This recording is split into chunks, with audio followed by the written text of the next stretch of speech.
जय गुरुदेव। एक आदमी सागर के किनारे टहल रहा था। एकाएक उसकी नज़र चांदी की एक छड़ी पर पड़ी, जो बहती बहती किनारे आ लगी थी। वह खुश हुआ और झटपट छड़ी उठा ली। अब वह छड़ी लेकर टहलने लगा। धूप चढ़ी तो उसका मन सागर में नहाने का हुआ। उसने सोचा, अगर छड़ी को किनारे रखकर नहाऊंगा तो कोई ले जाएगा। इसलिए वह छड़ी हाथ में ही पकड़ कर नहाने लगा। तभी एक ऊंची लहर आई और तेजी से छड़ी को बहाकर ले गई। वह अफसोस करने लगा और दुखी होकर तट पर बैठ गया। उधर से एक संत आ रहे थे। उसे उदास देख पूछा, इतनी दुखी क्यों हो? उसने बताया, स्वामी जी, नहाते हुए मेरी चांदी की छड़ी सागर में बह गई। संत ने हैरानी जताई। छड़ी लेकर नहा रहे थे।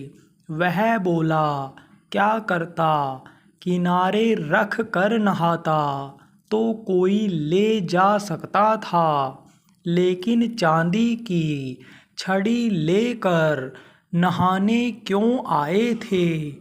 स्वामी जी ने पूछा, लेकर नहीं आया था, वह तो यहीं पड़ी मिली थी। उसने बताया। सुनकर स्वामी जी हंसने लगे और बोले, जब वह तुम्हारी थी ही नहीं तो फिर दुख या उदासी कैसी? मित्रों, कभी कुछ खुशियाँ अनायास मिल जाती हैं और कभी कुछ क्षम करके और कष्ट उठाने से मिलती हैं। जो खुशियाँ अनायास मिलती हैं, परमात्मा की ओर से मिलती हैं। उन्हें सराहने का हमारे पास समय नहीं होता। इंसान व्यस्त है तमाम ऐसे सुखों की गिनती करने में जो उसके पास नहीं हैं।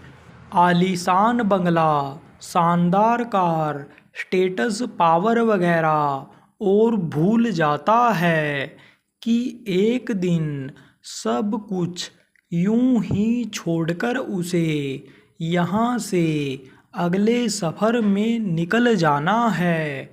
कैसे मान लूं कि तू पल पल में शामिल नहीं? कैसे मान लूं कि तू हर चीज़ में हाजिर नहीं?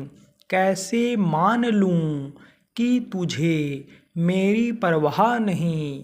कैसे मान लूं कि तू दूर के पास नहीं? देर मैंने ही लगाई पहचानने में मेरे ईश्वर, वरना तूने जो दिया उसका तो कोई हिसाब ही नहीं। जैसे जैसे मैं सर को झुकाता चला गया, वैसे वैसे तू मुझे उठाता चला गया। जय गुरुदेव।